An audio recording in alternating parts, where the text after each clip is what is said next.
एक प्रसिद्ध जैन कथा है। एक बहुत बड़ा चोर था। वह अपने काम में इतना साथिर और इतना माहिर था कि वह कभी पकड़ा नहीं गया। सारी दुनिया जानती थी कि वह चोर है। उसकी खबर राजा तक को थी। राजा ने उसे बार बार बुलाकर सम्मानित भी किया कि तू अद्भुत आदमी है। दुनिया जानती है, हम भी जानते हैं कि तू चोर है।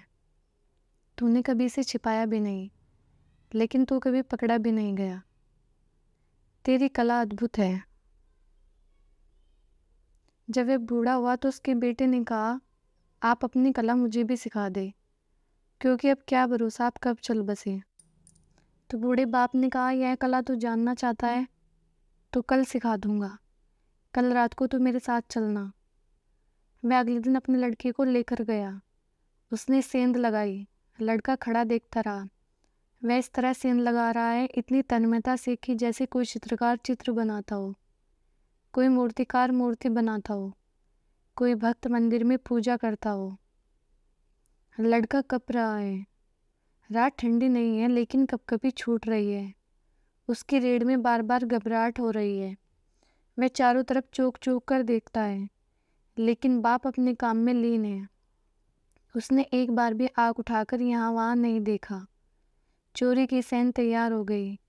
बाप बेटे को लेकर अंदर गया। बेटे के तो हाथ पैर कँप रहे हैं। जिंदगी में ऐसी घबराहट उसे कभी नहीं हुई, और बाप ऐसे चल रहा है जैसे अपना घर हो। वह बेटे को लेकर अंदर गया। फिर उसने एक बहुत बड़ी कपड़ों की अलमारी का ताला खोला और कहा, बेटा तू अंदर जा। बेटा अलमारी में अंदर गया। उसने देखा बहुत सुंदर वस्त्र है, हीरे जवाहरात से जड़े हुए। और जैसे ही वह अंदर गया, बाप ने ताला लगाकर चाबी अपनी खीसे में डाली और दीवार के पास जाकर शोरगुल मचाया, चोर चोर, और सेंध से निकलकर अपने घर चला गया। सारा घर जाग गया, पड़ोसी जाग गए। लड़के ने तो अपना सिर पीट लिया। यह क्या सिखाना हुआ। मारे गए। कोई उपाय भी नहीं छोड़ कर गया बाप निकलने का। चाबी भी साथ ले गया, ताला भी लगा गया। घर भर में लोग घूम रहे हैं और सेंध लग गई है। लोग देख रहे हैं, पैरों के चिन्ह। नौकरानी उस जगह तक आई जहाँ अलमारी में चोर बंद है। उसे कुछ नहीं सूझ रहा क्या। अचानक उसके दिमाग में एक विचार कौंधा। उसने इस तरह से आवाज की जैसे चूहा कपड़े को कुतरता हो। उसने अपनी जिंदगी में यह पहले कभी नहीं किया था। वह अपने पर खुद भी हैरान हुआ। नौकरानी चाबी खोज कर लाई। उसने दरवाजा खोला और दिया लेकर भीतर झांका कि शायद चूहा है। जैसे ही उसने दिया लेकर झांका, लड़की ने दिए को फूंक मारकर बुझाया और नौकरानी को धक्का देकर भागा। वह घर से निकला, 10-20 आदमी उसके पीछे हो लिए। बड़ा शोरगुल मच गया। सारा पड़ोस जाग गया। वह इतनी तेज भागा जितना कि वह पहले कभी नहीं भागा था। उसे यह भी नहीं समझ में आ रहा था कि कौन भाग रहा है, कि जैसे कोई और ही भागने वाला हो। वह एक कुएं के पास पहुंचा। उसने चट्टान को उठाकर कुएं में पटका। उसे शायद यह भी समझ में नहीं आ रहा था कि वह क्या कर रहा है, जैसे कोई और ही उससे करवा रहा है। चट्टान जैसे ही कुएं में गिरी, सारी भीड़ कुएं के पास इकट्ठी हो गई। सब समझे कि चोर कुएं में कूद गया।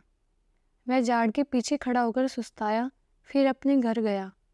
दरवाजे पर दस्तक दी और मन ही मन सोचा, आज इस बाप को ठीक करूंगा। यह क्या सिखाना हुआ। वह अंदर गया। देखा कि बाप कंबल ओढ़े आराम से सो रहा है। उसने कंबल खींचकर कहा, उठो, जल्दी उठो। क्या तुम मुझे मार डालना चाहते थे। तुम मुझे वहां छोड़कर क्यों आ गए। बाप ने कहा, तो आ गया, बाकी कहानी सुबह सुन लेंगे, मगर तू सीख गया, अब सिखाने की कोई ज़रूरत नहीं। बेटे ने कहा, मेरा हाल तो पूछो, क्योंकि मैं तो सो ना पाऊंगा।